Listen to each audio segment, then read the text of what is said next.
Malam ini dengan penuh rasa syukur kehadirat Tuhan Yang Maha Esa, kita bersama-sama memperingati hari ulang tahun ke-30 Golongan Karya.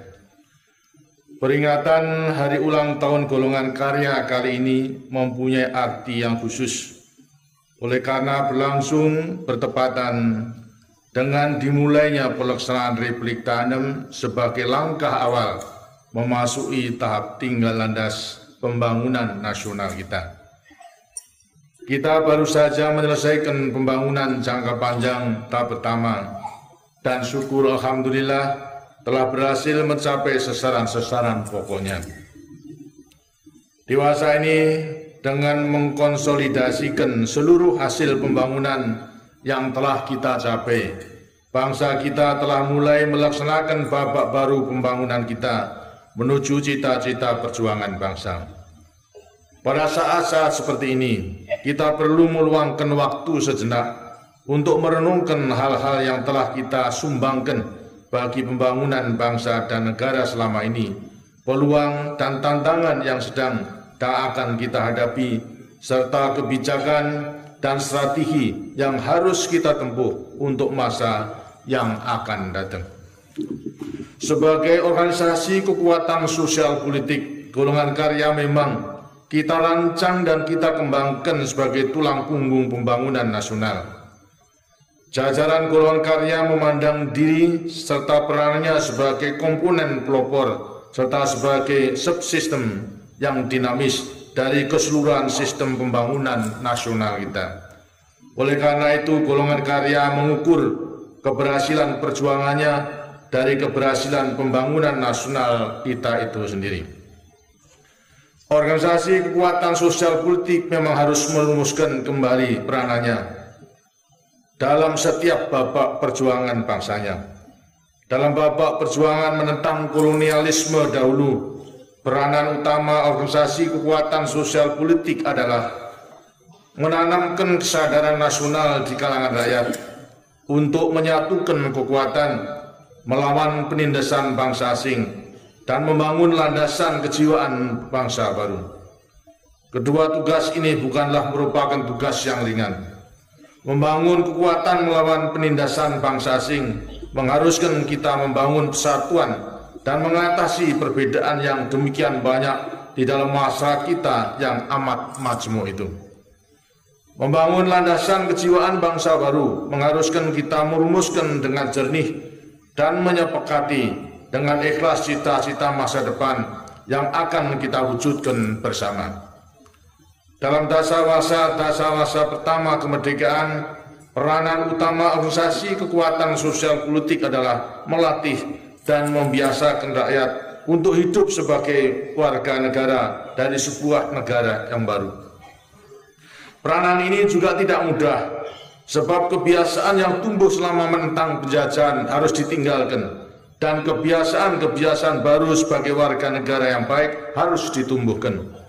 Hak-hak kewarganegaraan harus dinikmati rakyat bersamaan dengan penunaian kewajiban kewarganegaraannya. Dalam kurun pembangunan nasional, peran utama organisasi kekuatan sosial politik adalah mempersiapkan rakyat untuk memanfaatkan peluang, kesempatan, serta kemudahan yang disediakan negara untuk memajukan taraf hidup lahir maupun batin. Peranan seperti itu tidak kalah beratnya.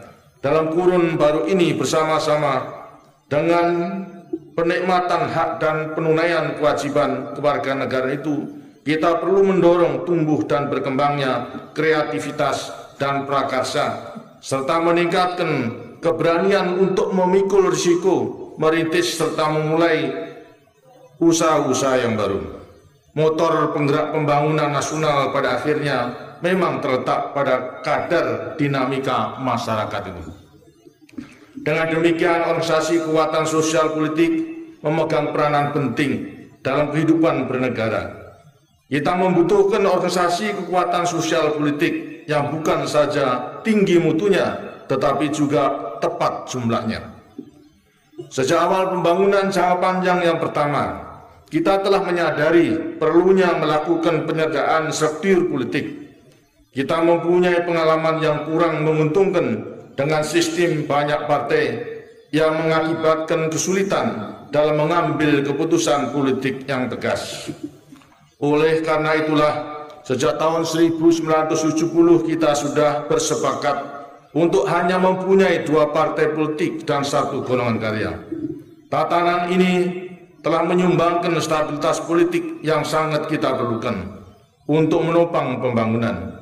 Oleh karena itu, kita perlu memelihara, memantapkan, serta menyempurnakan secara terus-menerus tatanan politik yang sudah teruji ini. Kita tidak berkeinginan untuk menambah partai baru atau golongan karya baru lagi. Yang telah kita lakukan adalah mendorong agar partai politik serta golongan karya melakukan konsolidasi ke dalam secara terus-menerus agar mampu menampung aspirasi dan kepentingan anggota serta rakyat pada umumnya, mampu memberikan arah serta tanggap segera terhadap setiap tantangan baru, dan mampu pula menjadi kekuatan yang konstruktif dalam kehidupan berbangsa bernegara yang berdasarkan Pancasila dan Undang-Undang Dasar 45. Dewasa ini kita hidup dalam suasana dunia yang mengandung peluang dan tantangan baru yang belum pernah kita alami sebelumnya. Kawasan Asia Pasifik telah berkembang menjadi kekuatan ekonomi baru dengan tingkat pertumbuhan yang tinggi. Dengan gayanya sendiri-sendiri, negara-negara dalam kawasan ini telah berhasil memacu pertumbuhan ekonominya dengan cepat dan secara tidak langsung ikut menciptakan dunia baru yang lebih damai dan lebih sejahtera. Bulan November yang akan datang, kita akan menjadi tuan rumah pertemuan pemimpin-pemimpin ekonomi APEC. Kepercayaan ini merupakan penghargaan kepada kita, tetapi sekaligus menuntut tanggung jawab yang tidak ringan. Kita memang menjadi bagian dari negara-negara Asia Pasifik dengan tingkat pertumbuhan ekonomi yang tinggi itu. Namun kita sama sekali belum saatnya untuk berpuas diri. Sambil mensyukuri seluruh kemajuan yang sudah kita capai, kita tidak boleh lengah terhadap masalah yang semakin banyak dan kompleks yang masih harus kita hadapi. Jumlah penduduk kita amat besar dan tersebar pada belasan ribu pulau besar dan kecil. Tugas mempersiapkan seluruh lapisan rakyat kita untuk memanfaatkan peluang serta kesempatan yang terbuka dalam dunia baru ini bukan main besarnya. Kita tidak hanya mendidik serta melatih kaum muda dengan kemahiran profesional serta keterampilan teknis yang dibutuhkan, tetapi juga mendidik dan melatih kembali orang-orang yang telah memperoleh pendidikan dalam tatanan serta suasana yang lama. Sasaran yang harus kita capai dalam tahun-tahun mendatang adalah peningkatan kualitas sumber daya manusia. Dalam diri masyarakat kita harus tumbuh dan berkembang kemampuan, kemahiran, keterampilan, kreativitas, prakarsa, keberanian merintis, dan memikul risiko usaha baru dalam berbagai bidang pembangunan nasional. Kita harus menjadikan setiap manusia Indonesia berperan sebagai manusia pembangunan masa depannya sendiri, yang tetap memiliki iman dan takwa kepada Tuhan Yang Maha Esa, berakhlak dan berbudi pekerti yang luhur.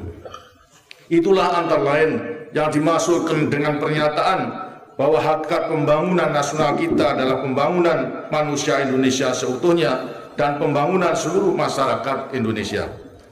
Peranan pemerintah beserta seluruh jajarannya adalah memberikan peluang, menciptakan kondisi serta memberikan dukungan terhadap kiprah dan dinamika masyarakat kita itu. Para pendahulu kita, pendiri republik ini, telah merancang negara sebagai instrumen politik untuk melayani dan mendorong dinamika masyarakat Indonesia. Garis-garis besar haluan negara bukan saja merupakan kristalisasi dari dinamika masyarakat Indonesia sebelumnya, tetapi juga arah serta kebijakan untuk kurun waktu selanjutnya. Arah serta kebijakan ini bukan saja mengikat para penyelenggara negara, tetapi juga organisasi kekuatan sosial politik, organisasi kemasyarakatan, serta badan-badan ekonomi. Seluruh jajaran golongan karya, baik di tingkat pusat maupun tingkat daerah, perlu menata dirinya untuk menjawab tantangan dunia baru itu. Keberhasilan yang telah dicapai selama ini perlu dimanfaatkan serta dilembagakan. Kelemahan serta kerawanan yang terlihat harus ditelaah, dikaji, dan dibenahi. Kebocoran serta penggorosan sumber daya pembangunan serta secara terencana dan terkendali dikurangi, dicegah, dan ditangkal. Kekuatan dan kemampuan yang sudah dimiliki didaya gunakan secara terarah. Kepatuhan kepada disiplin serta tertib hukum ditingkatkan. Kader-kader baru disiapkan, dididik, dilatih, ditugaskan, serta diberi tanggung jawab dalam bidang serta profesi yang dipilihnya. 5 tahun sekali rakyat Indonesia akan menentukan pilihan terhadap 3 organisasi kekuatan sosial politik yang ada, yang akan dipercayainya untuk membawa aspirasi dan kepentingannya dalam lembaga penyelenggara negara. Sebagai bangsa, kita sudah berhasil menumbuhkan serta mengembangkan tradisi politik yang makin lama makin mantap. Kita merasa berbahagia bahwa golongan karya menjadi pilihan terbesar rakyat kita dalam setiap pemilihan umum. Hal ini bukan hanya menjadi kebanggaan, tetapi merupakan amanat dan tanggung jawab untuk menjalankan kehendak rakyat dan mewujudkan aspirasinya. Saudara-saudara sekalian, dalam sidang umum Majelis Permusyawaratan Rakyat 1993 yang lalu, untuk pertama kalinya dalam sejarah Republik kita, penyusunan garis-garis besar haluan negara telah dilakukan sendiri oleh organisasi kekuatan sosial politik kita. Naskah sumbangan pemerintah tidak lagi diserahkan kepada MPR, tetapi kepada pimpinan organisasi kekuatan sosial politik. Tradisi politik baru ini perlu kita lanjutkan, kita mantapkan, serta kita kembangkan terus di masa mendatang sebagai bagian dari proses besar pematangan demokrasi Pancasila. Sebagai konsekuensinya, golongan karya sebagai organisasi kekuatan sosial politik perlu mengembangkan pengkajian-pengkajian strategis yang akan memberikan masukan terolah bukan saja untuk penyusunan naskah konstitusional yang amat penting itu, tetapi juga dalam mengkaji pelaksanaannya kelak. Dengan cara demikianlah seluruh jajaran keluarga besar golongan karya mempersiapkan diri untuk menghadapi tantangan masa depan yang amat dinamis serta amat kompetitif, seraya terus meningkatkan persatuan dan kesatuan bangsa. Saya percaya bahwa saudara-saudara sekalian siap dan mampu menjawab tantangan besar sejarah ini. Kiprah saudara-saudara selama ini menunjukkan bahwa saudara-saudara memiliki semangat, dedikasi, serta kemampuan untuk mewujudkan karya-karya besar untuk kemajuan bangsa Indonesia yang kita cinta ini. Dirgahayu golongan karya, semoga Tuhan Yang Maha Esa melimpahkan rahmat-Nya kepada kita semua.